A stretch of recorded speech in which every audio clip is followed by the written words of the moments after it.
Twilight at the Respect Yourself Forrest Rally last Friday and Saturday, and Bussleton's postcard perfect beachfront provided a scenic backdrop for the Bussleton Toyota Superstage, the dimension of the event that brought the rally to the people. Now, while the rally cars were doing their thing in and around Nannup during the day, the Superstage back at Bussleton wasn't sitting idle, with some of the fastest street and circuit racing cars in WA being thrown around the foreshore course in spectacular fashion.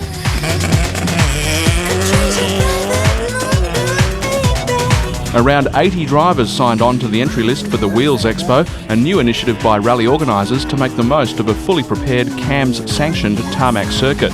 There are plenty of very quick street cars and garages all over WA, but only a few controlled circuits for their drivers to test them to their full potential. So when an opportunity presents itself to fang around the very same temporary track used by Australia's top rally drivers, you can bet your spare kidney that plenty of budding Mark Webbers will put their hand up to go for gold.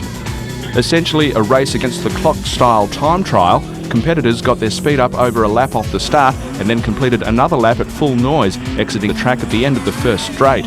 Covering a total distance of just under 2.4 kilometres, drivers tackled a series of right-handers, the slowest being a very tight hairpin, followed by the circuit's only left-hander, the whole sequence a bit like a mini Barbagallo raceway with much slower corners. Being a time trial, success for the drivers at the Wheels Expo came down to skill rather than having the latest technology or sheer horsepower on board. All the cars grouped in classes according to their vintage, their engine size, and whether or not they had forced induction and four-wheel drive traction.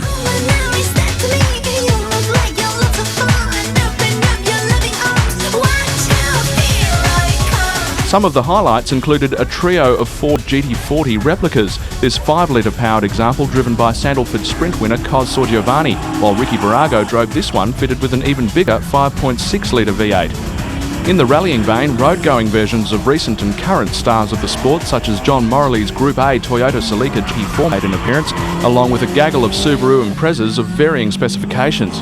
Cars that dominated rallying in the past also held their own against the newer cars, such as John Pointer's Mitsubishi Lancer GSR, this Datsun 260Z driven by Mike Wallace, and the Ford Escort RS2000s of Bevan Cook, Josh Hogan and John Anderson.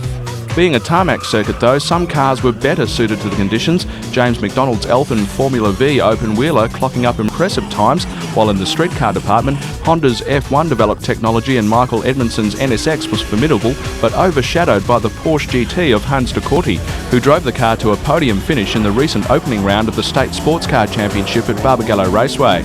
The outright winner was almost never in doubt, this Formula 3000 Lola, with its ground effects aerodynamics, its 4.5-litre Buick V8 and those massive racing slicks proving an unbeatable combination, driver Gary West taking home the spoils in the inaugural Wheels Expo speed event.